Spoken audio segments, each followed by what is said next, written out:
Hello students, this is Sekhar, senior faculty in MedEasy, working for the last 13 years teaching this heat and mass transfer subject.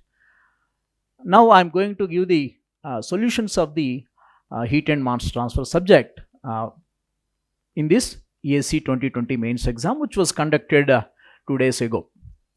In fact, this year the weightage has been slightly increased in HMT. Last year it was only 32. This year is 52 marks plus 2 questions were asked in the power plant also, which are very much connected to the heat and mass transfer subject.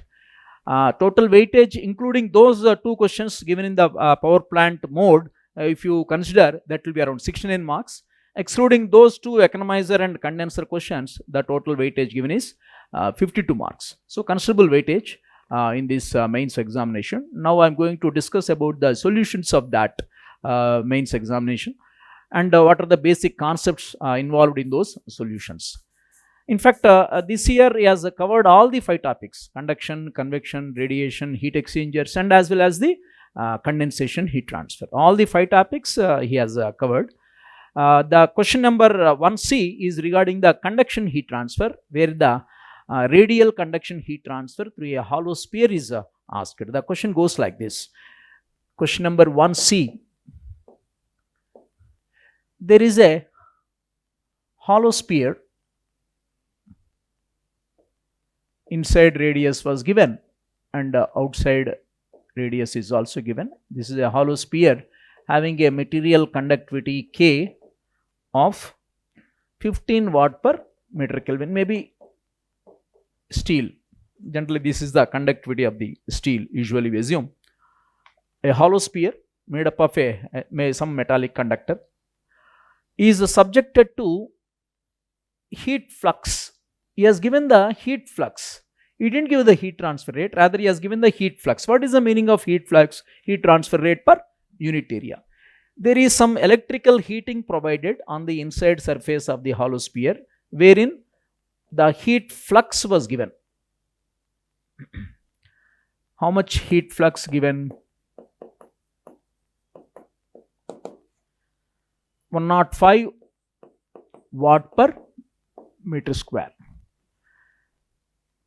So that trick he has played. Generally, if you are given the heat transfer rate, directly we can take. But because he has given the heat flux, to get the heat transfer rate, we have to multiply heat flux with the inside surface area of hollow sphere. That is heat flux into what is the inside surface area? 4 pi r1 square. He has given the r1 value. R1 is 3 centimeters, that is 0.03 meters. Outer radius of the hollow sphere is 0.05 meters. 5 centimeter outer radius and 3 centimeter inner radius. He has provided one electrical heating element on the inside surface.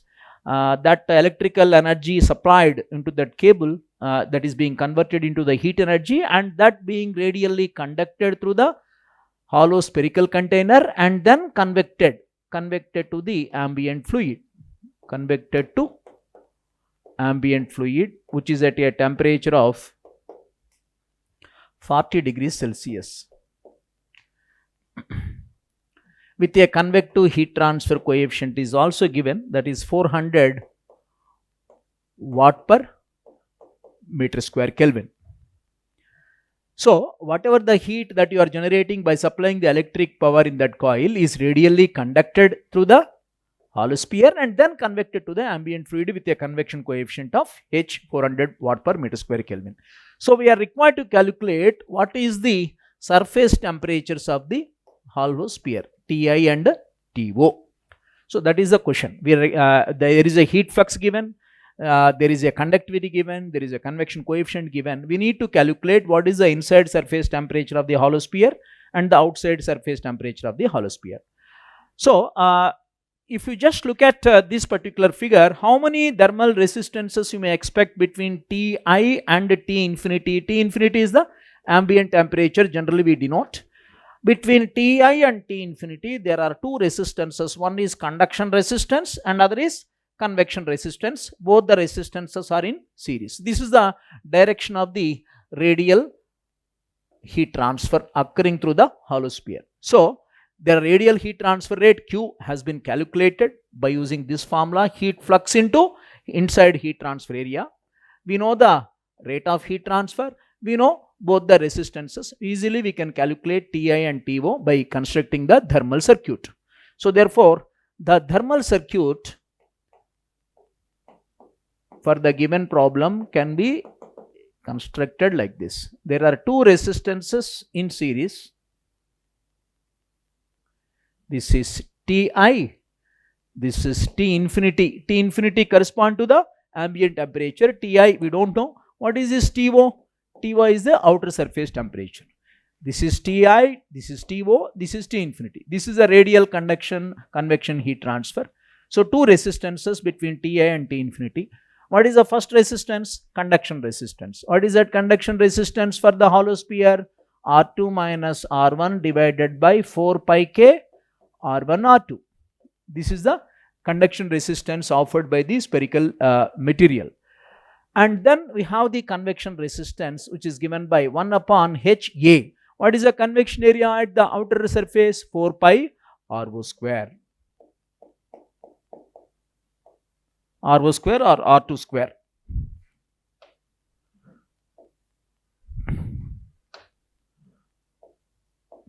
Where R2 is the outer radius, R1 is the inner radius. Both were given. So flowing current also we know.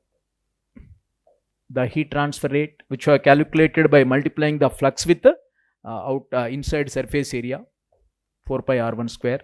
So heat flux is 105 and Q 105 into 4 pi R1 square. What is the R1? 0.03 whole square. This comes to,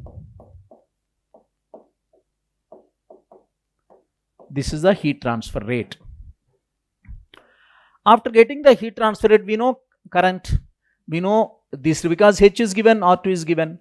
We know this T infinity also. How much is the T infinity? 40 degrees Celsius. First I have to get the To, or the outside surface temperature of the hollow sphere.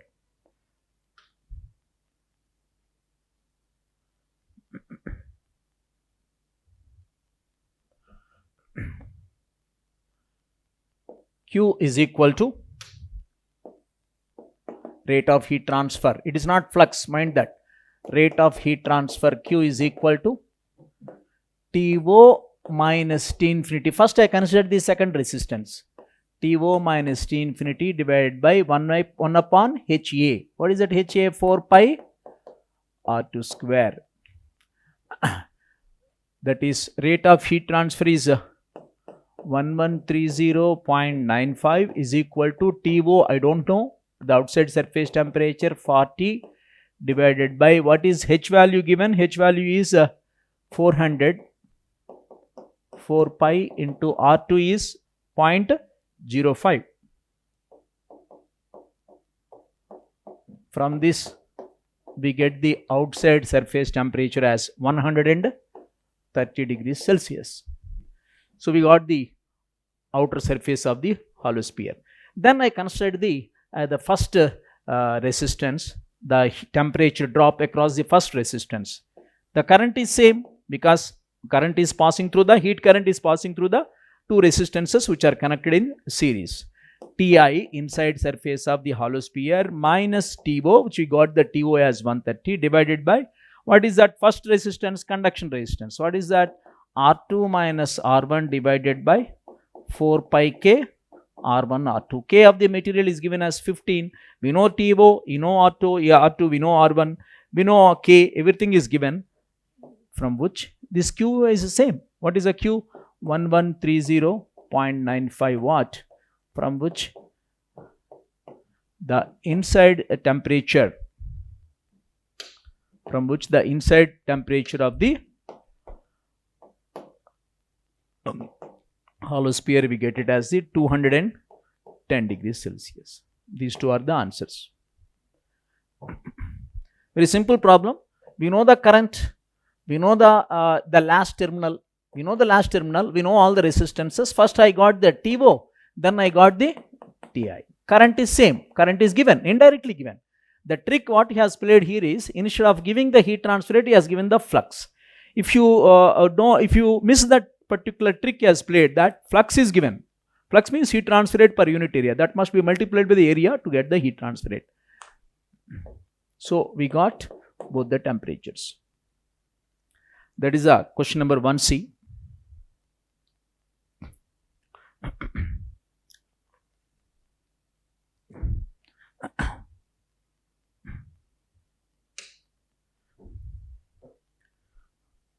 Now I'll discuss with the convection question, which is given as a second question.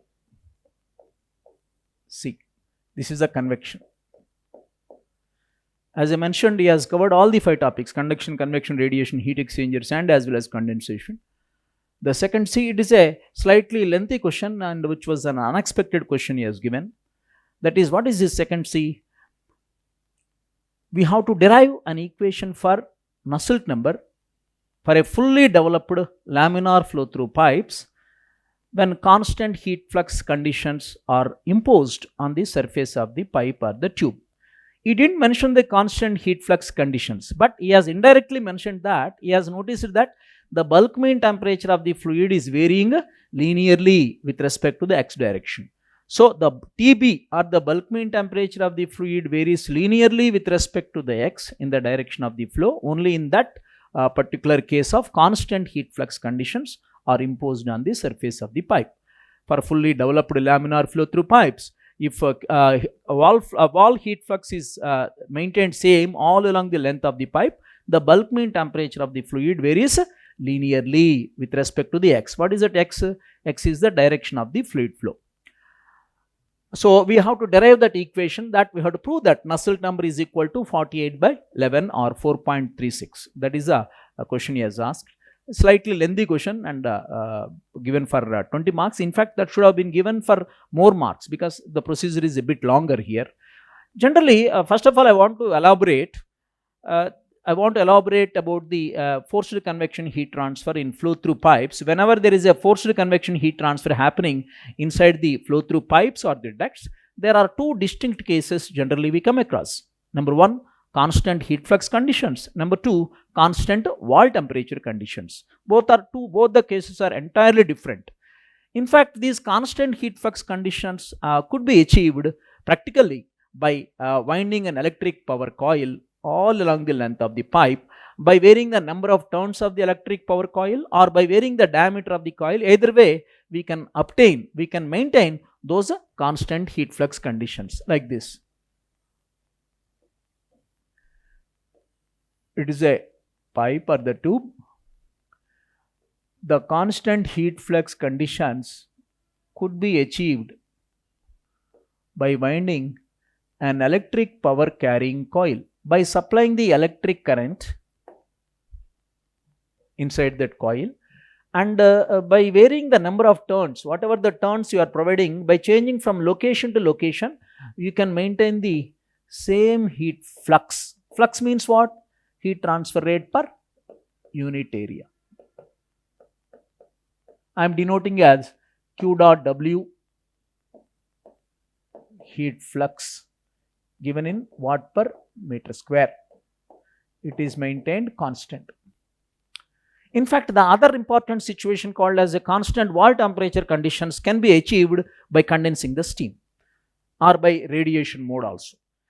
Those 2 important distinct cases of heat transfer for forced convection heat transfer in flow through pipes or ducts. One case is achieved by winding an electric power carrying coil all along the length of the pipe. By varying the number of turns from location to location, we may achieve this. The second constant wall temperature conditions can be achieved by condensing the steam or by providing the radiation heat transfer. Right. Now there is a flow happening inside that. Ti is the inside temperature of the fluid or water or coolant. Te is the exit. And if Q is the total heat transfer rate, if Q is the total heat transfer rate between entire pipe and the fluid,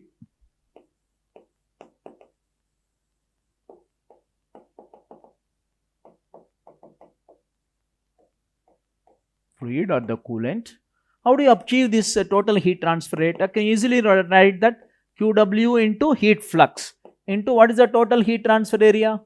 Pi dl I could write, where d is the diameter, pi d is the perimeter, total heat transfer area is the contact area, is not? Perimeter into length, so it should be equal to the, from the energy balance I could write that this is equal to mass flow rate of the coolant into specific heat of the coolant, exit temperature minus inlet temperature. This is the total energy balance.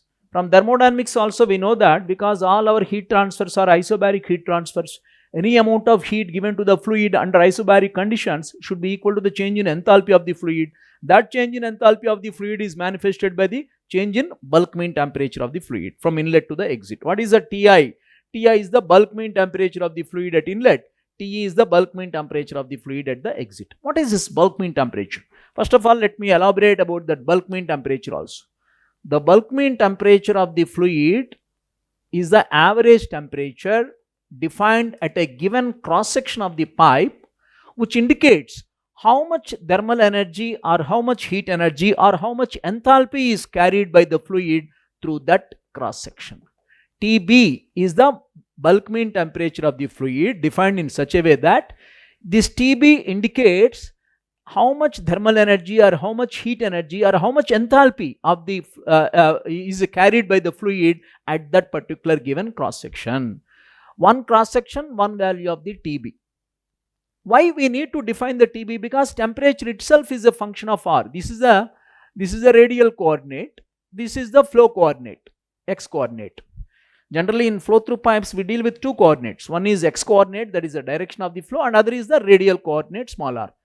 Okay, at a given cross section of the pipe at different radii we record different temperatures of the fluid layers, and all those variations of the temperature of the fluid layers will be averaged by this bulk mean temperature of the fluid, and thus Tb indicates the thermal energy or enthalpy of the fluid carried by the fluid through that cross section. As the fluid is passing through that cross section, how much heat energy the fluid possesses, how much enthalpy the fluid possesses is indicated by this Tb. This Tb of the fluid has to change in the direction of the flow.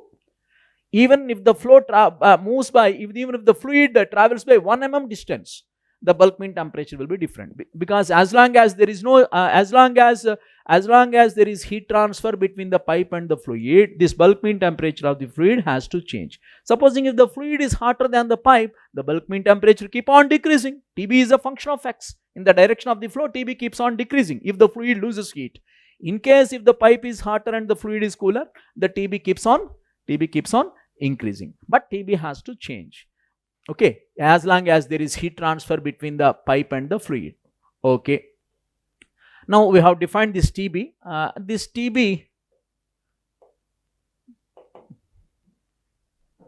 could be given mathematically as U mean or V mean, or V mean is the average velocity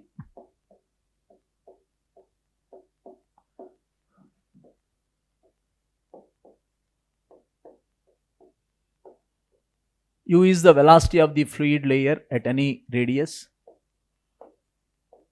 This is a defining expression for the bulk mean temperature of the fluid at a given cross section. Whenever there is heat transfer happening between the fluid and the pipe, the temperature of the fluid at different radii will be different. The velocity of the fluid at different radii also will be different. For a fully developed laminar flow through pipes, you are aware that you have learned in the fluid mechanics that what is the function of U with respect to the R? It is a parabolic function with maximum velocity of the fluid layer at the axis and zero velocity at the pipe boundary. Velocity of the fluid layers varies. Velocity of the fluid layers varies parabolically like this. It is a parabolic. U is a function of R. What kind of distribution? It is a parabolic velocity distribution with the maximum velocity of the fluid layer at the axis. In fact, that maximum velocity is exactly twice the average velocity of the fluid. We know that in the fluid mechanics also the velocity varies parabolically with respect to the radius. For a fully developed, hydrodynamically fully developed flow, laminar flow through the pipes. Right. Now, because we are going to derive for the laminar flow, this once we establish this, we know that what is that velocity distribution? U by V max, that V max is as axis, that is exactly twice the V average,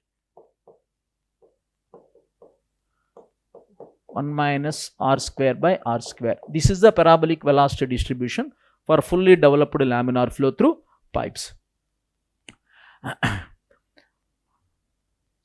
So, T is a function of R, U is a function of R given by this function because the flow is laminar. So, this integral formula could define what is the bulk mean temperature of the fluid at that given cross section. One cross section, one value of the TB. So, we know how to define now the TB. Now, if you write the Newton's law of cooling at any particular location, QW is constant. From Newton's law of cooling,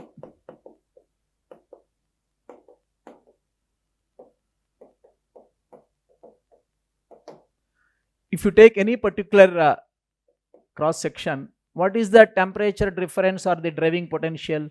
TW is the wall temperature, TB is the bulk mean temperature of the fluid at that given cross section. So, the driving potential for that heat transfer, convection heat transfer is TW minus TB. Therefore, heat flux QW, the symbol heat flux or Q dot W you could define is equal to H into TW minus TB. So many watt per meter square. I didn't write the area there because area by default become 1 because we are dealing with the flux. Right. This is the Newton's law of cooling at a given particular cross section of the pipe. TW is the wall temperature at that cross section. TB is the bulk mean temperature of the fluid at that cross section. In fact, for constant heat flux conditions are imposed, what we have to notice here is bulk mean temperature anyhow it has to change. If the bulk mean temperature is not changing from one cross section to another cross section, it means that there is no heat transfer. As long as there is heat transfer, the bulk mean temperature of the fluid must increase. TB has to increase. Incidentally and interestingly, this wall temperature, TW, what is the TW? Temperature of the pipe wall. That also keeps increasing. Not only TB keeps increasing, TW also keeps increasing, which I can show it like this. This is the temperature versus the direction of the flow. X always indicates the direction of the flow. Actually, in all the flow through pipes, we have two coordinates. X is the direction of the flow and R is the radial coordinate. X has two limits. What are the two limits? X is equal to 0 and X is equal to L. R also has got two limits. What are the limits of R? 0 to capital R. Where capital R is the radius of the pipe. So, this is the temperature variation for fully developed thermally fully developed flow.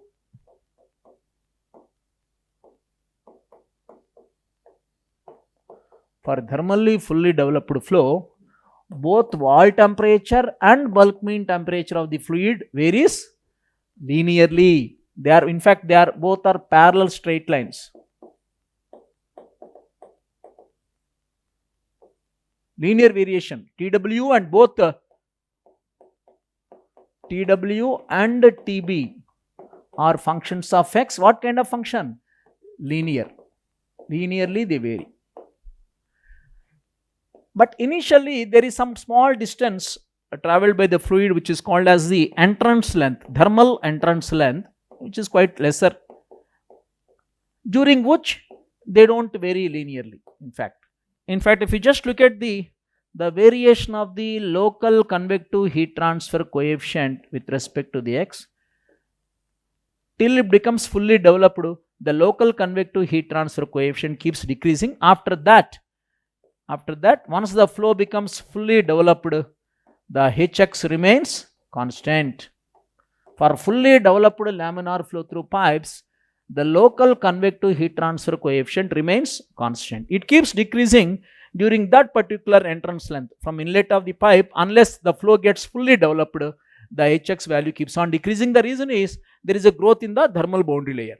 Once the thermal boundary layer growth is finished, once there is no further growth of the thermal boundary layer, your local convective heat transfer coefficient remains constant throughout the length of the pipe. That point you have to keep it in mind.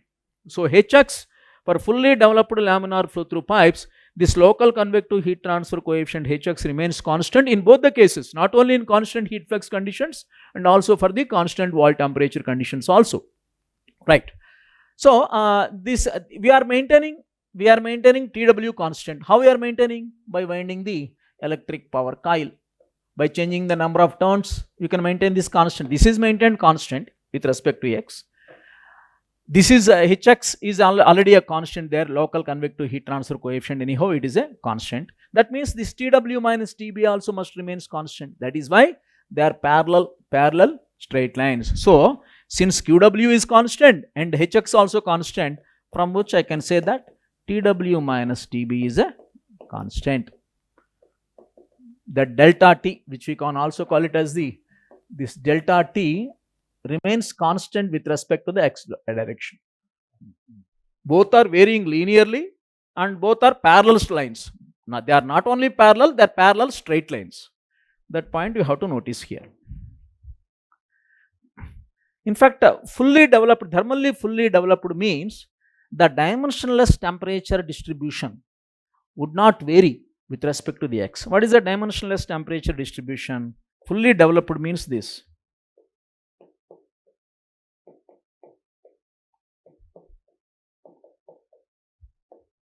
It is 0.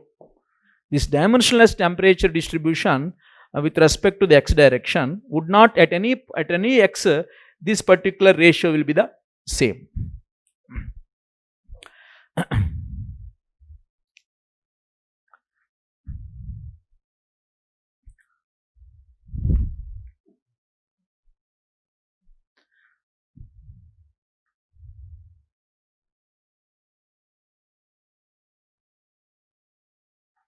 This is called as the dimensionless temperature distribution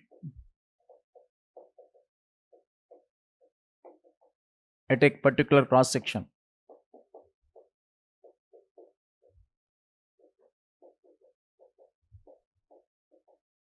This remains constant in the direction of the fluid flow in any situation, both in constant heat flux and as well as constant wall temperature conditions. If this condition is achieved, it means the flow is said to be fully developed. I can say in another way also. Once the flow gets fully developed, we mean to say that each and every fluid layer throughout the cross section keeps receiving heat from the pipe boundary. During this entrance length, what will happen? Only certain fluid layers are receiving heat. There are some fluid layers which are not yet received the heat. That is why the flow is yet to be established. This is called as the developing flow. This flow is called as the developed flow. There are two domains. This is a developing flow. This is a fully developed flow. Once the flow gets fully developed, this condition is satisfied.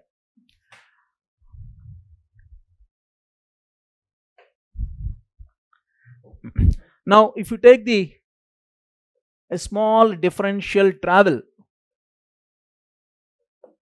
by the fluid of length dx, what is the heat transfer rate?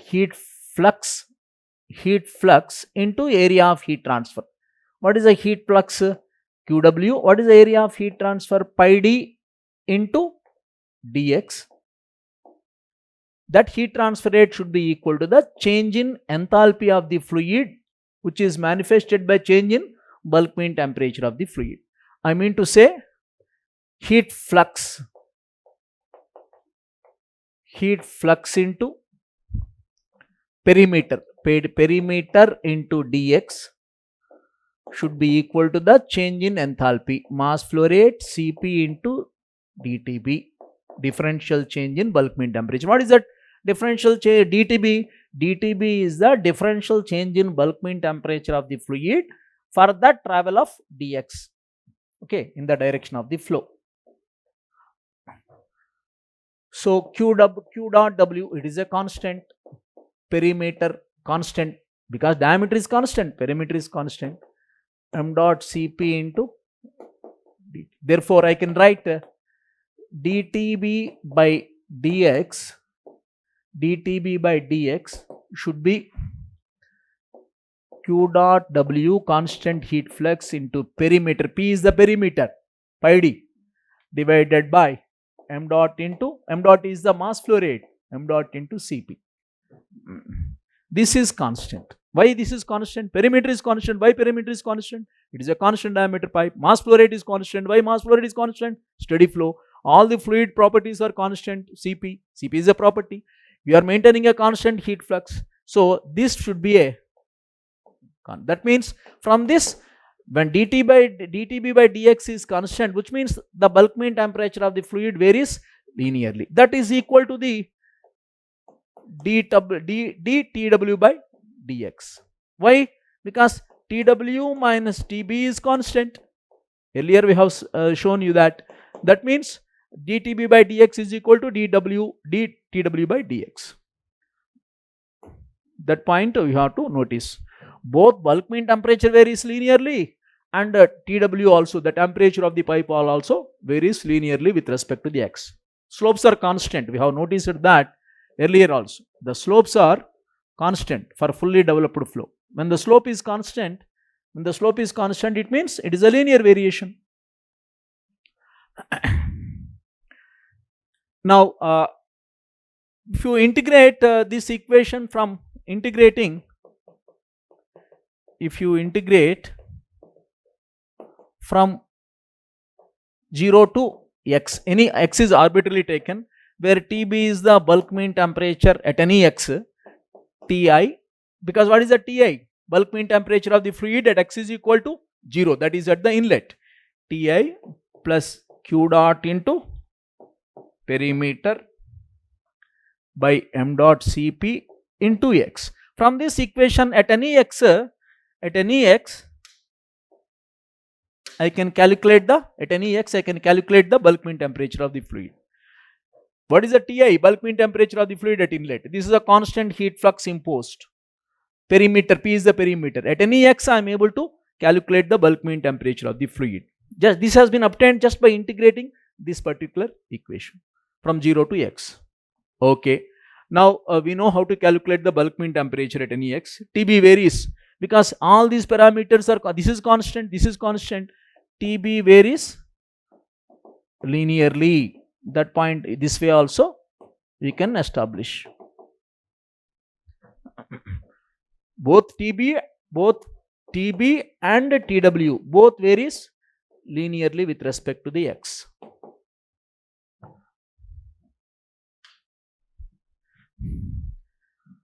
I put perimeter as 2 pi r pi d. Mass flow rate from the continuity equation, what is the mass flow rate? Rho Av, rho into V average into what is the area of flow? Pi r square.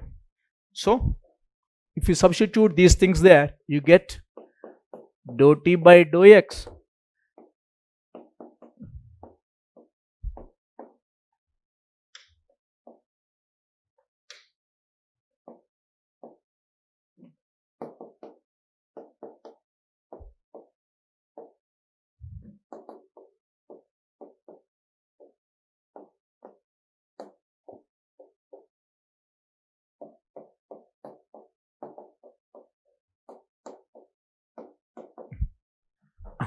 This we have to thoroughly understand. The bulk mean temperature varies linearly with respect to the x. Wall temperature varies linearly with respect to x. What is the T? T is the temperature. T is the temperature at any radius r. T is the temperature at any radius r measured from the axis. That also varies linearly with respect to the x. X is the direction of the flow and r is the radial coordinate. T is the temperature at any radius r measured from the axis. So this point we have to begin with the derivation. This you have to understand. Now I will consider the small differential cylindrical control volume. Like this I do the derivation. I take a small differential cylindrical control volume of flow like this. This is dr, this is the radial coordinate, this is the axial coordinate. Therefore obviously this will be dx, this will be the dr, differential increment in radius. That flow I am taking, this particular flow through this small differential element, cylindrical element I am considering. For that cylindrical element I am writing the energy balance for steady state. I will elaborate this cylindrical element.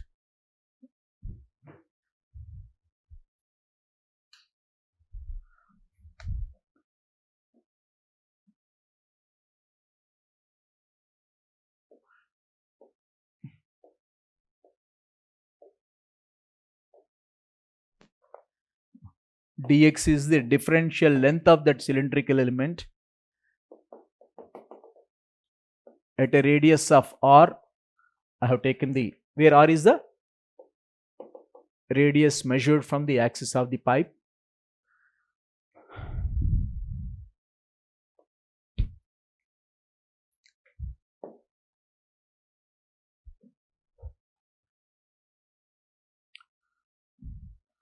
Now whatever the energy that is transported by the fluid by virtue of its enthalpy, what is that? M dot into Cp into T. The energy leaving that will be M dot into Cp into T x plus dx. Whatever the energy transported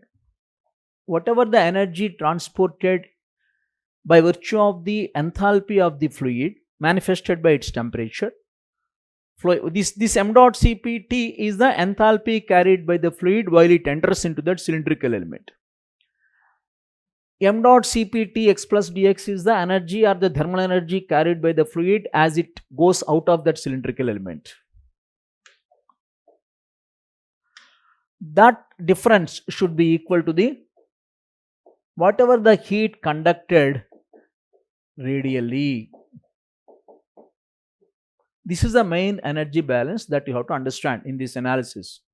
My contention here is whatever the thermal energy carried by the fluid by virtue of the mass flow, rather I can call it as the advection currents. These things also can be thought of as an advection currents, heat currents. Advection heat current means energy carried by the fluid by virtue of the enthalpy manifested by its temperature, which is proportional to the mass flow rate of the fluid, specific heat and temperature. That should be equal to the rate of heat conducted radially. So for the steady state, whatever the energy is entering should be into that element should be equal to the energies that should be leaving. Okay, so that is the energy balance that I am writing here. So m dot into Cp into Tx, that is entering, plus Q dot R, heat conducted radially, should be equal to the m dot Cp, m dot into Cp into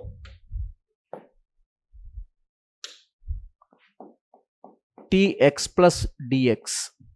That is the energy transported out by virtue of the mass flow, plus Q dot R plus, I write the small r because we are dealing at a radius of small r.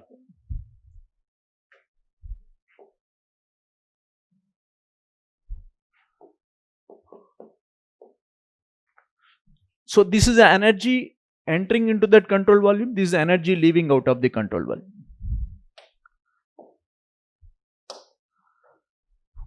Here the sum of the advection currents plus heat conducted radially should be equal to the advection current going out the control volume plus heat conducted out. And my assumption here is there is no axial conductions along this axial direction. there is no conduction. Whatever the conduction is happening, they are happening along the radial direction only. That one assumption we have to notice here. What is the mass flow rate? From the continuity equation, density, u is the velocity, u is the velocity at any particular radius. What is the area of flow? 2 pi r dr. 2 pi r into dr. That is the area of flow. It is like this. 2 pi r perimeter into, like this. This is the energy going into that small differential element cylindrical control volume, which are with an area of 2 pi r dr, that is m dot. And similarly, there is a conducted in, there is a conducted out. So what is the energy going into that small differential cylindrical element by virtue of the advection, and what is going out? That is given by Tx plus dx. And what is the heat conducted here radially? What is the conducted out radially? So what is entering? This is entering, this is entering. What is leaving? Advection going out at a distance of x plus dx out, x plus dx, and heat conducted out here, q r plus dr. So sum of the currents entering, sum of the energies entering should be equal to the sum of the energies leaving for steady state. This energy balance is for steady state. All our conditions are steady.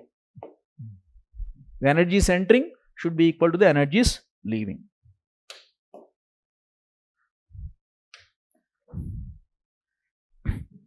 So I substitute this one there. You will get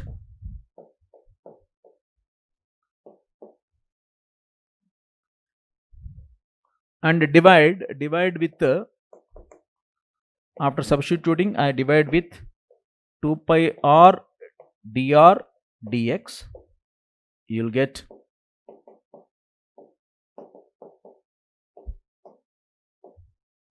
after substituting these values there.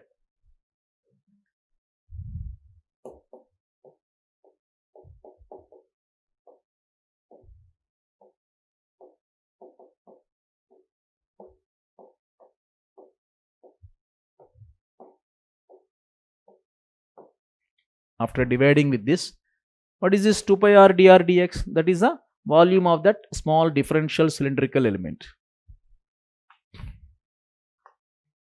This is the area of flow is 2 pi r dr. Area of flow perpendicular to the direction of the flow. And we know that q dot r plus dr, how can you write differentially? Q dot r plus dou by dou r of q dot r into dr. Similarly, what is Tx plus dx? You can write Tx plus dou t by dou x into dx.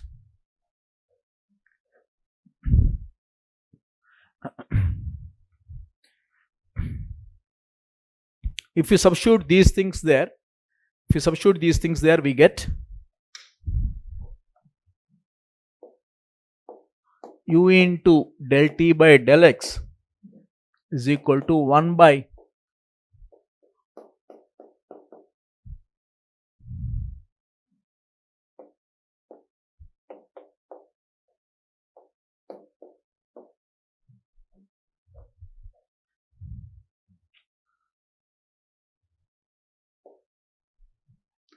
but from Fourier's law, because whenever we speak of the conduction, we get Fourier's law in mind. What is that? Q dot will be, from the Fourier law, dou q dot by dou r. We could write it as the dou by dou r of, what is that q r? Sorry, what is that q dot? Q dot r, that will be minus 2 pi r dx minus ka 2 pi r dx into dou t by dou r. This is the rate of heat conduction. It is like this. This is the This is the cylindric element. We are talking about this. This is the Q dot R, the radial heat conduction into that cylindrical element. That should be equal to the area perpendicular to that will be what? 2 pi r into dx. 2 pi r into dx is the area perpendicular to that. K is the conductivity of the that liquid or the fluid into dou T by dou R there. That is the Q dot R. I substituted that Q dot R. This comes to minus 2 pi K dx dou by dou R into dou T by dou R. We are getting the second order terms because this K is a constant. You can take all these terms outside. 2 pi R, except R, every other terms you can take it outside. K is a constant, the thermal conductivity of the fluid.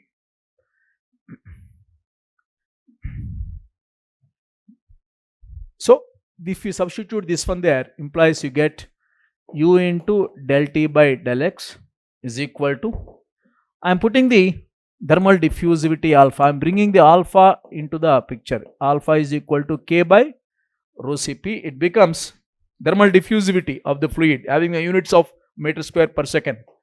Alpha by R del by del R into dou T by dou R.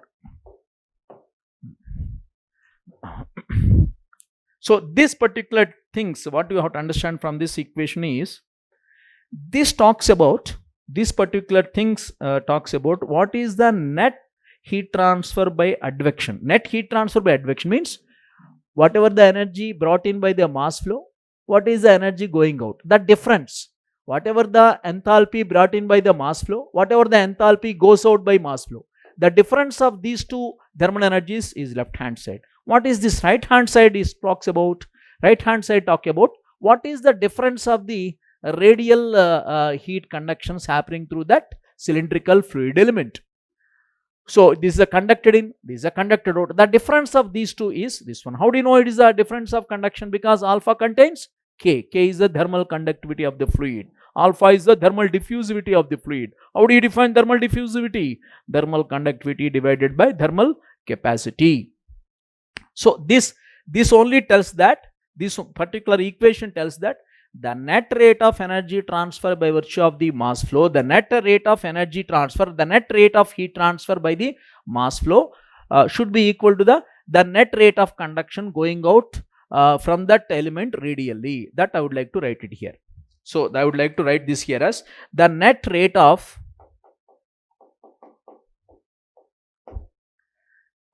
energy transfer, the net rate of energy transfer by mass flow means advection currents should be, is equal to, advection current is the term which I always call it as energy transported by virtue of the mass flow, specific heat and temperature, is equal to the net rate of heat conduction, the net rate of heat conduction along the radial direction, along radial layer.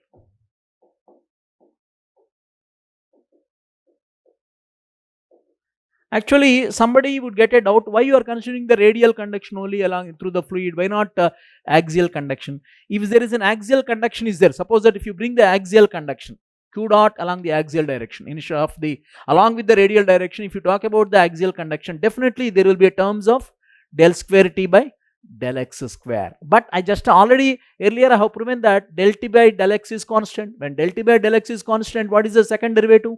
This becomes 0. That is why the axial conductions can be completely neglected. In this is one important situation you have to understand. This one I have discussed in my classroom teaching also. But actually there I have talked about by considering the differential element, cubical element for thermal boundary layer for the flow over a flat plate. For the flow over a flat plate, I have deduced the derivation along the xy directions.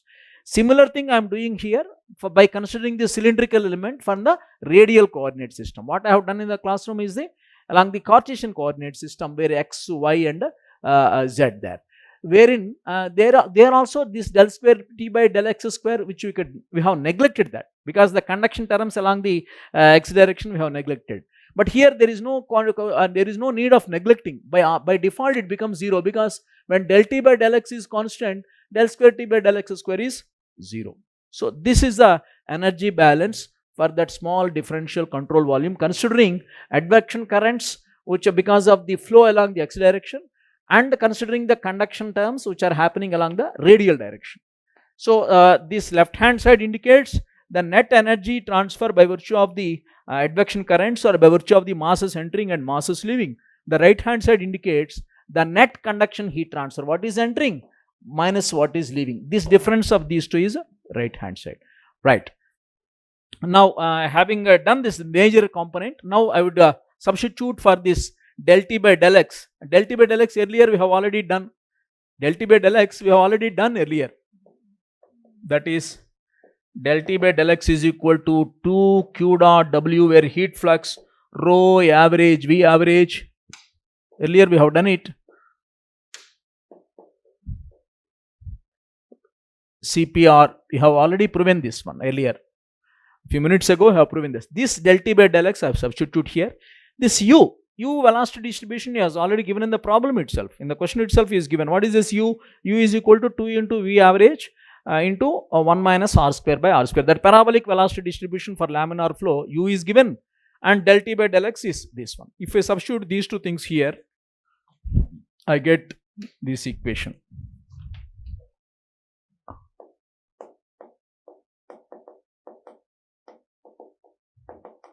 Substituting for del T by del x and for u. What is that? U is given in the problem, 2 into V average, average velocity or mean velocity of flow, 1 minus r square by r square. If you substitute these two things in that above equation, we get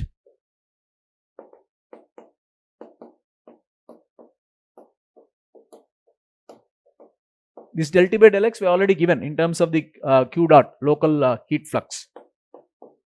This is a wall heat flux, heat transfer rate per unit area.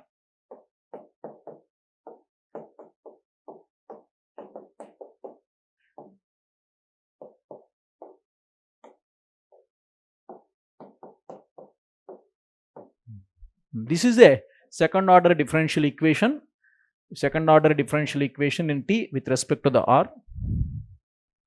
This is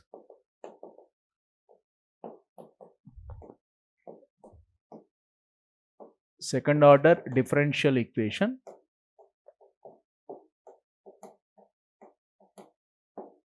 by integrating twice.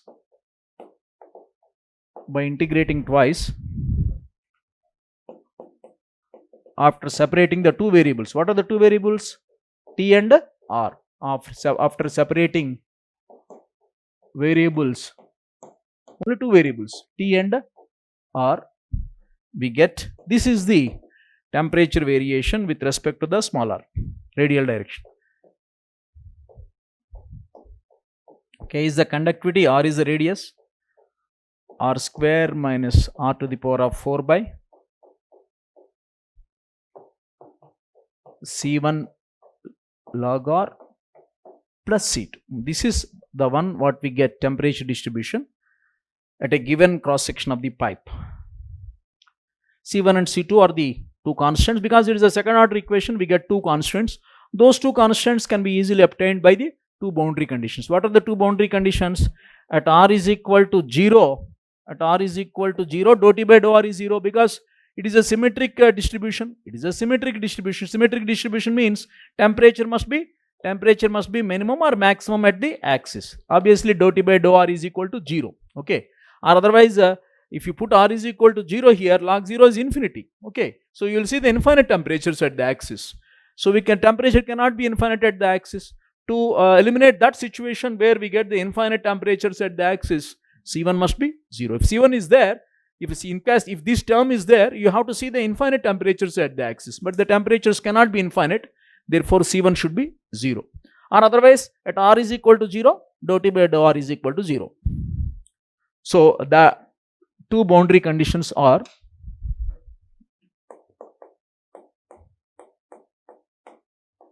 because log 0 is infinity.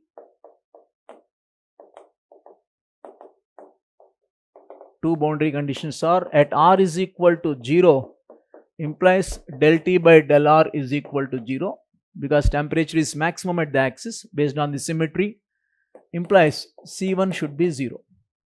What is the second boundary condition? At R is equal to capital R, T is equal to TW, wall temperature. So from this you can get the second constant of integration like this, TW minus, this is the local heat flux, Q dot W is a local heat flux, 3 by 16 R. We got both the constants C1 and C2. C1 is 0, C2 is this. Therefore, we got the temperature distribution. If you substitute these two constants in the earlier function of T, T is a function of R, this is the function.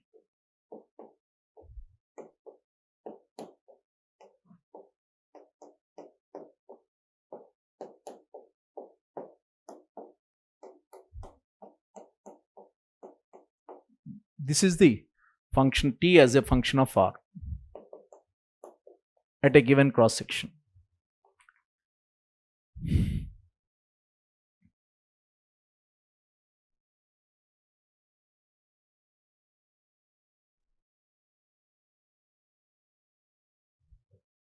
This is a local heat flux. K is the thermal conductivity of the fluid, R is the radius of the pipe. Small r is the radius measured from the axis at any radius. At any radius R, this is the temperature. TW is the wall temperature of the pipe or the surface temperature of the pipe. Now we have already defined this bulk mean temperature, 2 by V average into R square, T as a function of R, U as a function of R, and R dr.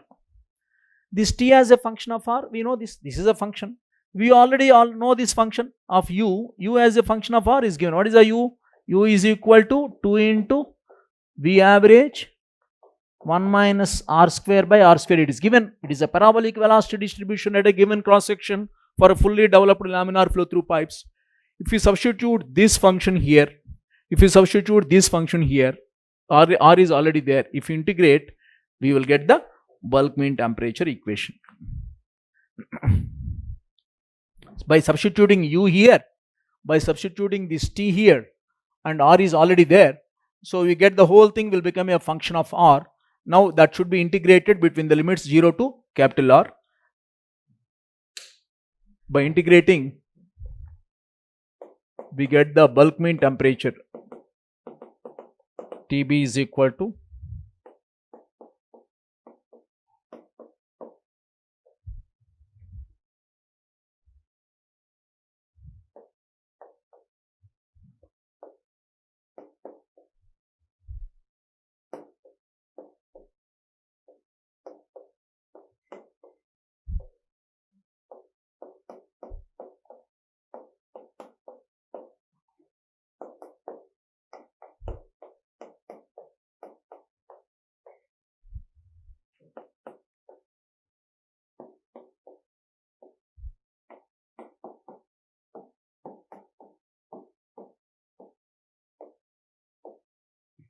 function is big,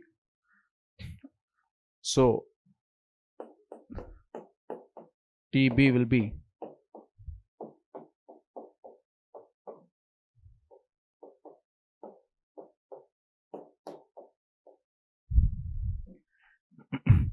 if we substitute, if we substitute this equation, earlier already given local heat flux QW constant, it should be equal to the constant heat flux TW is.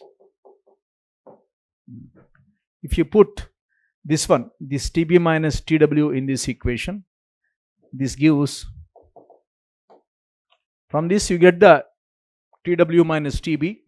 If you substitute that one here in this equation, we get H is equal to 24 by 11 into K by R is equal to 48 by 11 K by D, implies HD by K. Here comes the the most important number in convection heat transfer, called as the Nusselt number as 48 by 11 or 4.36. This Nusselt number is a very famous number in our forced convection heat transfer, of course in any convection heat transfer. That is why this nu is also called as the dimensionless heat transfer coefficient, the other name of Nusselt number. Nusselt number will never be less than 1, it is always greater than 1. So derivation is quite lengthy, but the underlying principles are, you have to understand thoroughly. Actually this question is worth more than 25 marks or to 30 marks. But he has asked for 20 marks there. That main essence of the equation, we have to understand that by considering a differentially small control volume, the main essence of the derivation we have to understand. By considering a differentially small elemental control volume, what are the advection currents entering and leaving? The energy is carried by the flowing masses by virtue of the enthalpy should be equal to the rate of the net rate of energy transfer by virtue of that advection currents or by virtue of the enthalpies. What is entering? What is leaving? The difference will give the net energy transfer. That should be equal to the radial conduction heat transfer. So that is the main essence of the derivation. And apart from that, one important thing what you have to notice here is, whenever your constant heat flux conditions are imposed, when constant heat flux conditions are imposed, all these things are valid. Del T by del X is del TB by del X, and del TW by del X, all are constant, all are equal and all are constants. And then from this point also I would like to highlight here that whatever the temperature profile you will have, that won't change. The temperature profile, the radial with respect to the R, that won't change in the X direction. The main important thing what we have to notice here in the constant heat flux condition is, whatever the temperature profile you see, that same temperature profile you would see all along the length of the pipe. At any X you will see the same temperature profile. But the temperature of the fluid keeps changing. The temperature of the fluid keeps varying. Suppose if you take temperature at a particular radius at a given R, if you take at a given X, if you talk about the temperature of the fluid layer at a particular R, at different X, you will see a definitely more temperature at the same R because heat is coming radially. But the variation of the temperature with respect to the R, that profile would not vary with respect to the X direction. Whereas in constant wall temperature conditions, it is not true. In the constant wall temperature condition, if the profile is like this here, after some distance, the profile may become like this. It may become flatter and flatter in constant wall temperature. But here in the case of the constant heat flux conditions, as you see from these equations, whatever the temperature profile you see, the same temperature profile you would notice all along the length of the pipe during the constant heat flux conditions.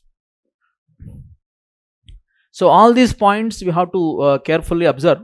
So the main highlights of this particular derivation, what I would like to highlight once again, the bulk mean temperature varies linearly and the wall temperature varies linearly. In fact, both the variations are parallel, both are parallel straight lines from this equation. And the temperature at any particular radius, the temperature at any particular radius T, that also varies linearly with respect to the X direction. It is increasing, but that the temperature profile would not vary from one X to the another X value. And that particular energy balance is valid. Q dot is equal to m dot Cp, the change in bulk mean temperature is valid for any situation.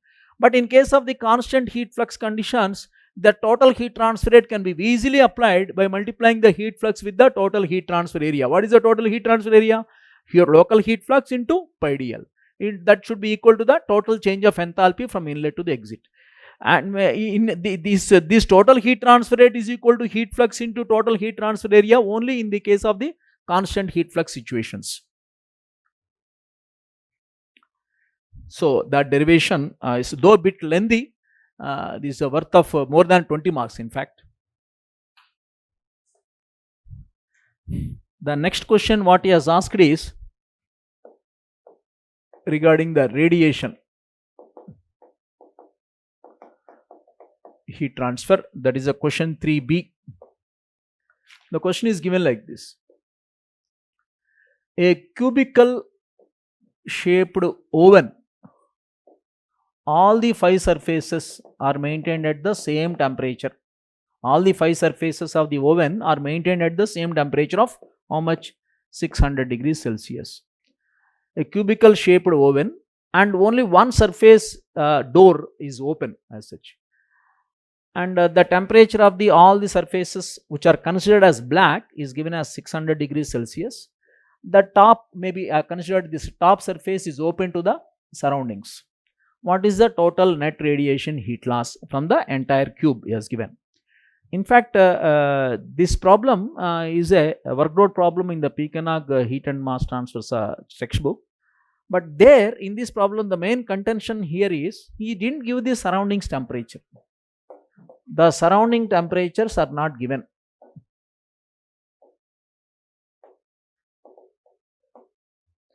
If all the 5 surfaces are considered as black and the same temperature 600, but the ambient temperature, surrounding temperature are not given. Therefore, I am assuming our surroundings are at 25 degrees Celsius or 298 K.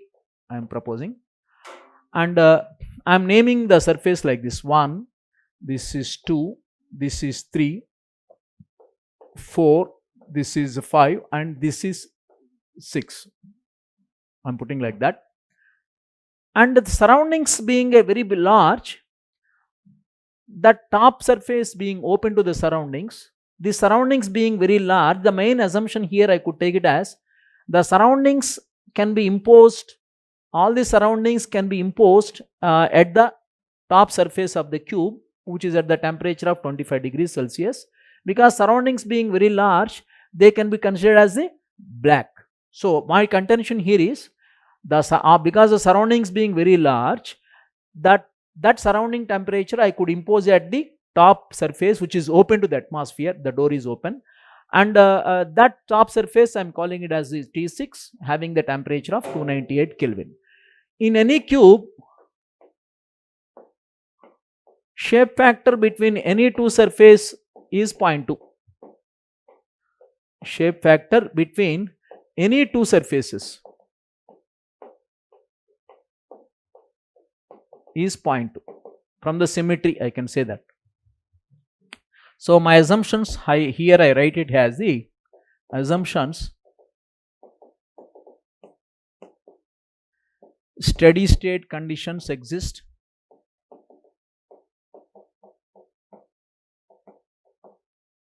assumptions are very mandatory particularly when we are attempting the mains question.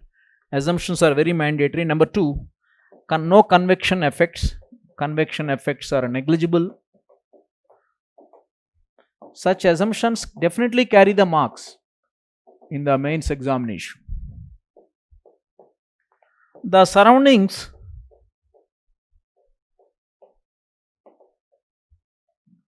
may be represented by that hypothetical surface 6,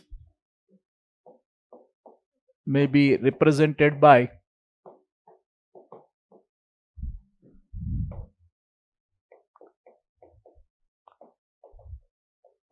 hypothetical surface 6 which is open to the ambient. The door is open, the top door of the cube is open to the ambient or surroundings, and approximated as black body. And because surroundings being very large, and approximated as black body at 298 K. He didn't mention that surrounding temperature.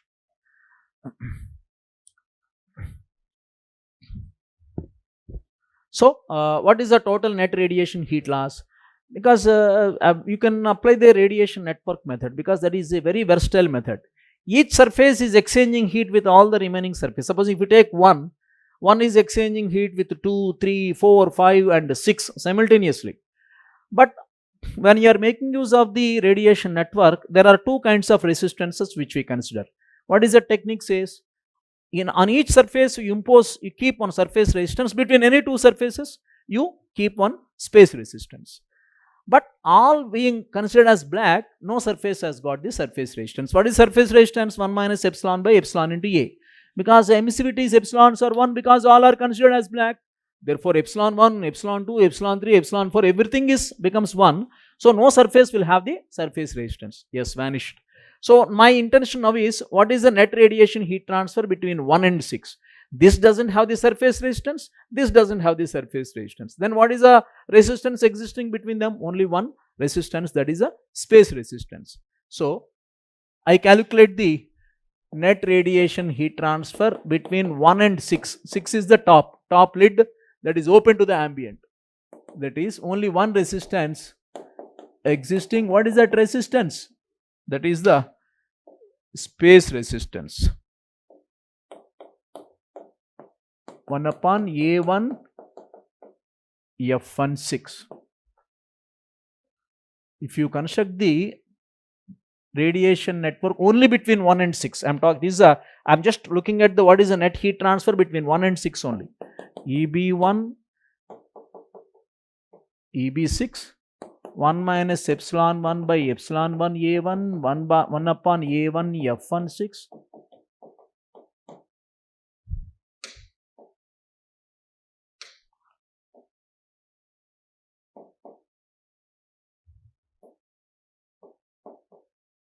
This becomes 0. This also becomes 0. Why? Because all emissivities are 1. You have only this one. So that becomes 5.67 into 10 power minus 8. What is the temperature of the one? 600 plus 273.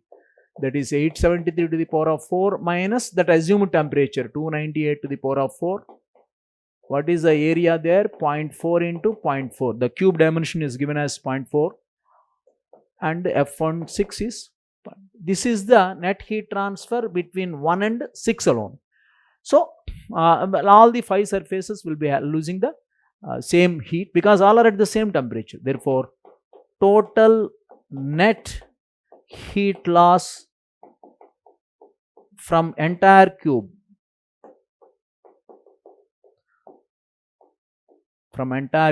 will be 5 into Q126 net.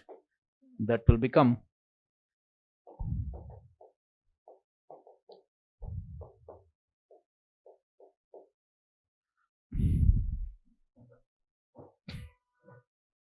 actually somebody might get a doubt that do the surface 1 will it exchange heat with 2? The net heat transfer between these two opposite surfaces will be 0. Why? They are at the same temperature. The net heat transfer between them, between 1 and 2, 1 and 3, everything is 0 net heat transfer. But all of them being at the same temperature, all of them are exchanging heat with the surroundings, which are assumed to be at a temperature of 298 Kelvin. But in the solution given in that Pekenog textbook, he has assumed that ambients are at 0 Kelvin. But that assumption is somewhat contentious because no temperature can be at 0 Kelvin. That 0 Kelvin temperature you may see at the interstellar space. Unless the oven is placed in the interstellar space, that solution definitely I would rather do not agree with that. Rather, if you do this problem by assuming the surrounding temperature, this is a more appropriate solution. In fact, this was given in the GATE also. In GATE 92, as I remember, it was a conventional question given in long ago, because in 91, 92, 93, those years GATE was conventional. Similar question was given in GATE in the conventional model for 5 marks. But there, what is the difference given is that that cubical container, the opposite sides are at one temperature, the base is at different temperatures. So the different temperatures are maintained. We need to calculate what is the total net radiation heat transfer between the hollow cube and the ambient. So that was the question given in the GATE, but long ago in the conventional model.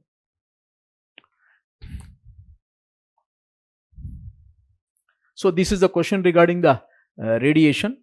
Then coming to the heat exchanger problems, which are given in the context of power plant also. In fact, question number 7 so question, the 2-bit and 3-bit.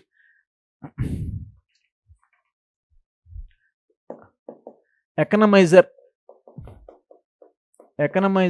design, he has asked. Economizer is a heat exchanger wherein the hot flue gases are being used. These hot flue gases are being used to increase the temperature of the feed water, which is going to the boiler. He has given all the 4 temperatures, THI, THE, TCI, TC, but he didn't mention what kind of heat exchanger we have to design. But because we are aware that counterflow heat exchanger is superior in performance as compared to the parallel flow, you may assume the counterflow mode, because all 4 temperatures as given as this is 815, this is 450, 170, this is 336.75. We can calculate easily the area by using the LMTD method, the most prominent method which we adopt in heat exchanger designs. Because whenever you are asked to calculate the area, this is a very versatile method. Delta Ti and delta Te could be very easily calculated. What is delta Ti here? THI minus TCE. Hot fluid is the flue gases. What is delta TE? THE minus TCI. This is delta Ti is 478.3 degrees Celsius. Delta TE is the 280 degrees Celsius. We get the LMTD for the counterflow mode. Delta Ti minus delta Te divided by ln delta Ti by delta Te. We get the LMTD as 370.34 degrees Celsius. Q is equal to overall heat transfer coefficient is given UO AO delta Tm. You get the area of the economizer or the heat exchanger as 19,716.7 meter square. But the area seems to be very big. Overall heat transfer Q is 5. The total heat transfer rate also has been given. If the total heat transfer rate is not given, you can make use of the rate of enthalpy change of the hot side fluid or the rate of enthalpy change of the cold side fluid. A standard procedure what we adopt in the LMTD method for finding the area.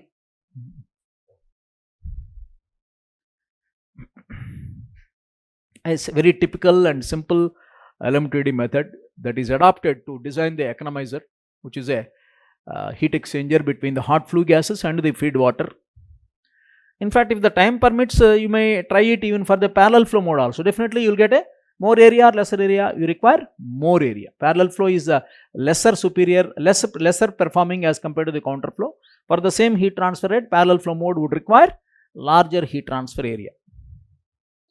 Now in the same question, 7th question, he has asked the condenser design also, surface condenser design. One design is asked for the economizer. In the other question of 7, he has asked the surface condenser design. Surface condenser is what kind of heat exchanger? It is a cross flow heat exchanger. A surface condenser looks like this.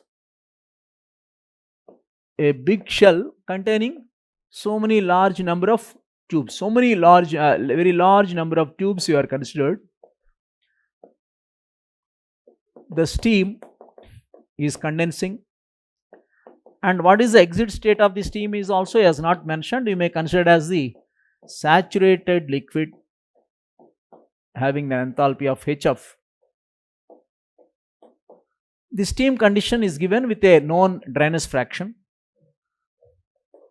If you plot it on the TS diagram, temperature entropy diagram, the steam is entering the condenser at a wet stage. X value, it is given as, I guess it is 0.9,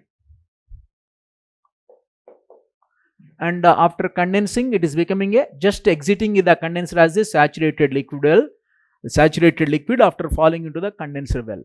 That means that whatever the latent heat that is released by 1 kg of the steam is HFG into dryness fraction X. So the total heat transfer rate is mass flow rate of the steam into, he has given the mass flow rate, into X into HFG at condenser pressure. He has given that data also, HFG. X has been given as 0.9, HFG has been given, mass flow rate of the steam is given. We can calculate the total heat transfer rate.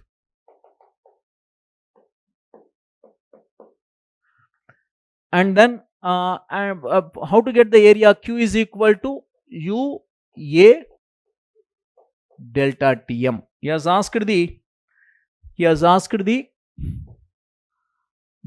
length of the heat exchanger and number of tubes. What is the area of the heat exchanger? Pi dOL per each tube into n is the number of tubes per pass into delta Tm. How to get the delta Tm there? Delta Tm could be obtained by drawing the temperature profile. Steam is THI is 40. THE steam is condensing, leaving at 40 degrees Celsius. The saturation temperature of the steam, condensing steam, is 40. The cooling water temperature entering at 32, leaving at 38. So we get the LMTD. LMTD of the 40 minus 38 is 2 minus 8 divided by ln 2 by 8. We get the LMTD as 4.32. After getting the LMTD, we have to multiply with the correction factor. Actually, this shell and tube heat exchanger is considered as a cross flow heat exchanger. Surface condensers are generally considered as a cross flow heat exchanger. But whenever we are dealing with cross flow heat exchanger, he has to give the correction factor. But he didn't give the correction factor. Then the correction factors are not given. You may assume it as the 1. So the LMTD, that generally, precisely speaking, delta Tm of the cross flow heat exchanger should be obtained like delta Tm of the counter multiplied by correction factor F. But F is assumed as 1 because F is not mentioned here. The similar question was given in the mains exam of IES 2009. Same question, similar question. You may see it in the IES 2009 also. There also the number of tubes are asked, number of almost similar question. But only thing is, what is extra asked in this question is what is the amount of air leaked, etc. by using the Dalton's law of partial pressure. So you can easily calculate what is the partial pressure of the air. From that you can calculate what is the amount of the air leaked into the condenser. That is from the power plant context also you may learn. But as far as the heat transfer context is concerned, that surface condenser is generally considered as a cross flow, for which if the correction factor not given, you may take it, assume it as the 1. And but actually he didn't mention whether overall heat transfer coefficient based on the outside area or inside area. Generally remember, in all these steam condensers, if the overall heat transfer coefficient is not mentioned, then you can by default you can assume it as the based on the outside area. The reason is the steam side convection heat transfer coefficients are much higher as compared to the water side. Steam is always outside the tubes. As you are aware, why the steam is always outside the tubes? To maintain the vacuum easier. Water is always inside. The convective heat transfer coefficients on the steam side will be much more than the convection heat transfer coefficients on the water side. Therefore, if the overall heat transfer coefficient is not clearly mentioned on based on which area, by default we can consider it as the based on the outside area. That is why I have written UO there. That is why AO is pi dO into L. But dO has been given. Di is not given, but that could be obtained based on the thickness. Why Di is required? To calculate the number of tubes, because I know the Q, UO is given, but there are two unknowns. L is not there, N is not there. Two unknowns, one equation. How can you solve? You cannot solve. Therefore, we require one more equation, that is in the form of the continuity equation. How do you get the continuity equation? Mass flow rate of the water is rho pi by 4 Di square into velocity of the water is given into N. N is the number of tubes per pass. Single pass you can assume. How to get the Di? He has given the outer diameter. Outer diameter Di is obtained based on dO minus twice the thickness. You can get the inside diameter. You can use that in this continuity equation because mass flow rate of the water. But how to get the mass flow rate of the water? That is another question. Mass flow rate of the water could be obtained. You know the heat transfer rate, Cp of the water into temperature change of the cooling water given. That is 38 minus 32. Cp of the water, you may assume it as 4.186. We can calculate the mass flow rate of the water. That mass flow rate of the water can be used in this continuity equation to obtain the number of tubes per pass, because velocity has been given. Inside diameter you can calculate outside diameter minus twice the thickness, from which you can calculate the number of tubes. That number of tubes you can use it here to get the length of the heat exchanger. I can definitely say the same question, similar question was asked in the IES 2009 mains exam. That problem also I have discussed in the class, the regular classes. That was there in the earlier workbooks also. that IAS 2009 question. Same, exactly same question. There also the number of tubes should be calculated, but there it was a 2-pass condenser. But he didn't mention the number of passes here. Therefore, we have to assume the single pass. The length of the heat exchanger is, you get as the 20.7 centimeter, and number of tubes will be 7898. In that IS 2009 problem, it is 1990 tubes you get. That length of the tube will be length of the heat exchanger is 1 in that particular problem.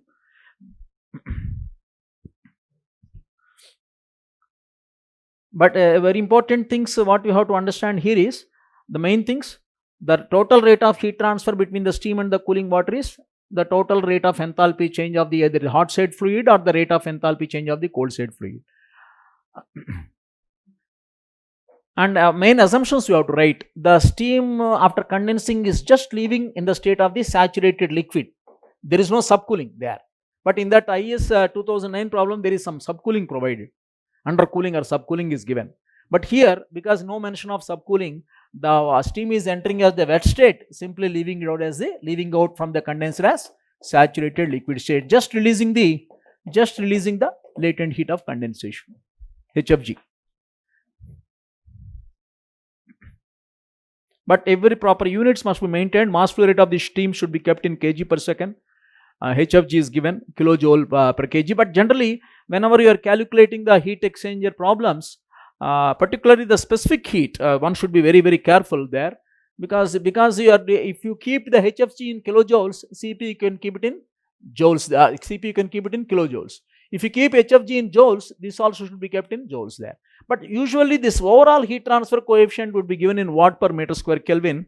The CP should be kept in watt per meter square Kelvin for the balancing of the units. The last question which I am going to discuss here is drop-wise condensation. Why the drop-wise condensation is preferred over the film-wise condensation? What is the meaning of condensation basically? Condensation is a very rapid phase change of vapor into the liquid. Whenever that saturated vapor comes into contact with a solid surface whose temperature is lesser than the saturation temperature of the vapor corresponding to its saturation pressure. Any vapor would begin to condense into the liquid only if that comes into contact with a solid surface. Conditions that the temperature of the solid surface must be lesser than the saturation temperature of the vapor corresponding to its saturation pressure. For example, steam is there at atmospheric pressure. 1 atmospheric pressure, steam is there. What is the saturation temperature of the steam corresponding to the 1 atmospheric pressure? 100 degrees Celsius. If that steam comes into contact with any solid surface, maybe which is at a temperature of 90 degrees or 80 degrees or room temperature, definitely the condensation of the vapor can start. And when you talk about the condensation, it is a release of the latent heat from the when the vapor is condensing into the liquid. And condensation can be broadly divided into 2 categories. One is drop-wise condensation and other is film-wise condensation. What is this drop-wise condensation? Any surface whose temperature is lesser than the saturation temperature of the vapor corresponding to its saturation pressure. First, at few locations, maybe at cracks or the cavities, the nucleation sites, they are also called as the nucleation sites, the tiny droplets of the liquid will begin to appear, and they grow in size as such. They are appearing at a few locations and maybe nearby. The diameter of that liquid also will be very, very minutely small. Slowly they grow in size. So they grow, once they grow in size, once they reach a particular droplet size, because of the gravity, simply they flow down. While flowing down, they devour the surrounding tiny droplets also, and simply by virtue of the gravity, the droplets tend to flow down. So this kind of a condensation is called as the drop-wise condensation, wherein the heat transfer rates are 10 times more than the 10 times more than the film wise condensation. What is a film wise condensation? In a film wise condensation, there is a very thin liquid film keeps forming on the solid surface, and that will be flowing because of the gravity. This is the film wise condensation, wherein the heat transfer rates are much lesser as compared to the drop wise condensation. Why the heat transfer rates are lesser? Because the thin liquid film will act as a barrier as such between, for the heat transfer, will act as a barrier, will offer thermal resistance against the heat flow, because this is the direction of the heat transfer. So against that heat transfer, this thin liquid film formed will offer thermal resistance. As such, the heat transfer rates in the film wise condensation are 10 times lesser than the heat transfer rates in the drop wise condensation. So but the main important thing is, when you may see the drop wise condensation for a very new surfaces, or you may observe the drop wise condensation, but prolonged drop wise condensation you cannot maintain, because all these liquid droplets, after coalescing, because when they begin to form very closely, all of them will coalesce and they merge, and finally eventually they begin to form the film wise condensation. That is the reason why, from the design point of view also, it is always required to prolong the drop wise condensation, because heat transfer rates are quite larger, because there is no film here, there is no thermal resistance or the against the heat flow. That is why heat transfer rates are quite more. So that is why, to prolong them, they use some chemicals also. They are also called as the promoters, like oleic acid, Teflon, certain chemicals also they will try to coat on the surfaces to prolong the drop wise condensation, and they inject also certain chemicals into the vapor to promote the drop wise condensation, because heat transfer rates are quite larger. When heat transfer rates are more, obviously the area of heat transfer required will be lesser. But definitely prolonging for a too long time, it is a difficult thing. So after some time, obviously film wise condensation eventually will try to happen. So therefore it is very conservative mode. If you on the whenever you are designing the equipment based on the conservative mode, it is always preferred to design based on the film wise condensation, because it is very difficult to maintain the drop wise condensation. And moreover, if the thickness of the film, suppose if you are designing a large surface, heat transfer surface, as the thickness of the film keep on increasing, the heat transfer rates here, local heat transfer rates here, will be much lesser as compared to the here, because the thickness of the film being more, it will offer more thermal resistance. That is the reason why they don't design the large surfaces whenever they are going for the film wise condensation. That is the reason why in the condensers also they would like to keep the horizontal mode. The tubes also they keep the horizontal mode. Why? Because if you keep it in the vertical mode, the thickness of the film keeps on increasing as you are going in the downward direction. As the thickness of the film keeps on increasing, that will offer more and more thermal resistance against the heat flow. As such, heat transfer rates will be lesser. That is why they would always design the smaller surfaces. They don't keep the lengthy surfaces, and they also would like to keep the tubes in the horizontal mode, so that the film thickness would not increase for a much distance. Because of the gravity, as the liquid film is going down, if you keep it in the horizontal mode, the thickness of the film can be maintained lesser. And sometimes they use the noble metals also, like gold, etc. They would like to coat it. So when you are making this using the noble metals, the drop wise condensation can be prolonged. And those chemicals that are used to promote the drop wise condensation are known as the promoters. One prominent thing is the oleic acid. So wish you best of luck. These are the solutions for the heat and mass transfer in this year mains examination.